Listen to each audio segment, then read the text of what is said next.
పచ్చటి పొలాలు, అస్తమించే సూర్యుడు. ఇంతకు నేను ఎక్కడికొచ్చాను అనుకుంటున్నారా?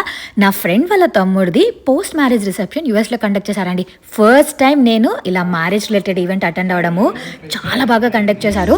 వెల్కమ్ వాళ్ళ సిస్టర్ అండ్ ఫ్రెండ్స్ ఒక డాన్స్‌తో స్టార్ట్ చేశారు. దాని తర్వాత కేక్ కటింగ్, దెన్ ఈ కపుల్ డాన్స్, తర్వాత వాళ్ళ ఫ్రెండ్స్ ఓన్లీ డాన్స్ చేసి వాళ్ళని సర్ప్రైజ్ చేశారు. వాళ్ళ తర్వాత మేనేజర్స్, వాళ్ళ కలీగ్స్, ఫ్రెండ్స్, ఫ్యామిలీ చాలా మంది వచ్చి మంచిగా డాన్స్ చేసేసి ప్యారలల్‌గా అక్కడున్న ఫుడ్, బార్ ఇవన్నీ ఎంజాయ్ చేస్తూ లాస్ట్‌లో అయితే ఇలా డీజే నైట్ అని చెప్పి పెట్టారనమాట. వాళ్ళ మేనేజర్ అందరూ కూడా చాలా బాగా ఎంజాయ్ చేశారు.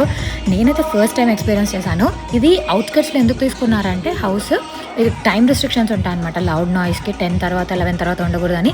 సో అలాంటి ప్రాబ్లమ్స్ లేకోకుండా ప్రశాంతంగా ఎంజాయ్ చేయొచ్చు అని చెప్పి ఇలా ఔట్‌స్కర్ట్స్‌లో తీసుకొని సూపర్ డూపర్‌గా జరిగిందండి. నాకైతే ఒక డిఫరెంట్ ఎక్స్‌పీరియన్స్ అనిపించింది. హోప్ మీకు ఈ వీడియో నచ్చింది అనుకుంటున్నాను.